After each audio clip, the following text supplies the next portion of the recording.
was something that he could live out every day. And it became, I think, a little bit of his legacy. When you think about the fact that, as his son was saying, he did manage to do all of these things, to be a fireman, to be a designer, an engineer, and to be a father, to be a husband. A pretty full and demanding life, but Bob did it pretty well. For 18 years, he was a volunteer fireman in Golden Valley, and for 9 of those years, he was the chief. And Bob and I were talking about that just a few days before he died. And he said, yep, and I told him they needed a full-time fire chief. And so he was always thinking about how things could be better. If you look up the responsibilities of a fireman, which I did, it would say something like this. Their job is to educate people on fire prevention, to protect the community from fire or disaster. They must always be ready to respond to emergencies and the needs of others, even when the timing is inconvenient. I think of all the times firemen are called out.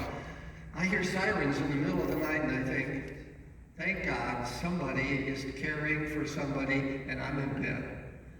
I don't have to worry about it. I don't have to get up and get dressed and think, oh shoot, I'm not going to get any sleep for the rest of the night and I got to go to work tomorrow.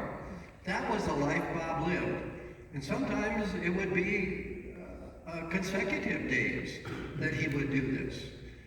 And then to hear, what a great dad he was, how he put his energy and soul into that is very commendable.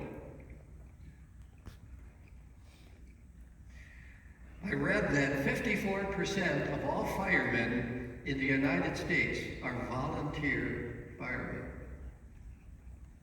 That is a high percentage. People who are covering our backs, who are caring about us, who don't even know us, but they're there. And I know what that's like, because in 2009, our house burned down. And there were firemen from Eden Prairie that were called to get dressed, get to the station, and get to our house, and mostly to protect the houses around us so they didn't burn as well. What a job. Exhausting, caring, and I'm a benefactor of it. So grateful. Jesus once said, no one has greater love than this, that he's willing to give his life for someone else. I mean, Bob was true to life. He did that. I think one of his second great values was his family. Bob cared so deeply about his family, and his hope was that all of his children and grandchildren would be happy and would find purpose and be able to fulfill that purpose, and maybe to have that sense of a legacy that I think he sort of had, but he was so humble about it. He would be dismissive about it. He wasn't so much of a talker about what he did, he just did it. He did it. And he did it consistently. I think the third great value of Bob's was Carol. Bob and Carol met at Calvary Lutheran Church in Golden Valley at a singles group. It was the best meeting they had ever gone to, right? And many Sundays, we come to the 9 o'clock service. Carol and Bob would often come to the 9 o'clock service.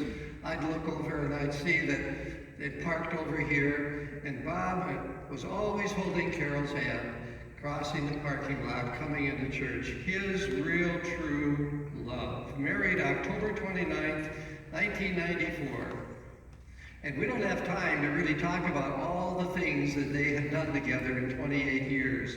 But it would be quite a list. But these are a few things that they have done together. Very ambitious people who are always on the go, finding fun and interesting things that they could do together. And what is so remarkable is how they were kindred spirits. How much alike they were, how adventurous and risk-taking they were. And you know about Carol and her parachuting out of a perfectly good airplane, right?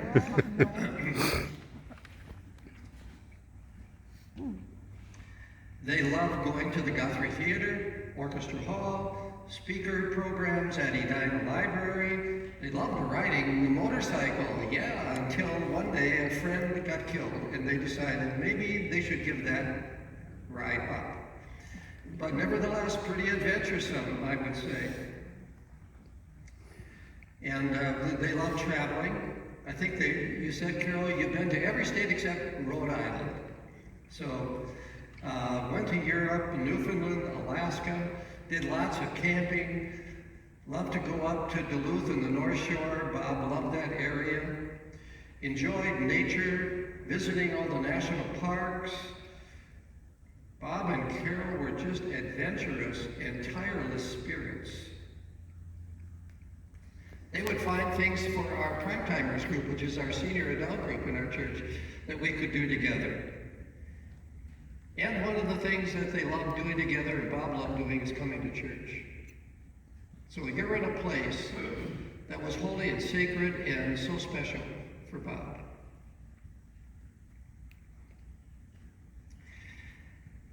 One day, I think our senior pastor, Pastor Lilliard, suggested that all the communion vessels that we had were kind of wearing out and we needed something a little different, and we had totally redecorated this whole front area. We just tore everything out. This was all new. And Bob said, well, I can do that. I can do something. And so he still had his lathe in his garage, and he bought some wood. He did a little drawing to show Pastor, what he had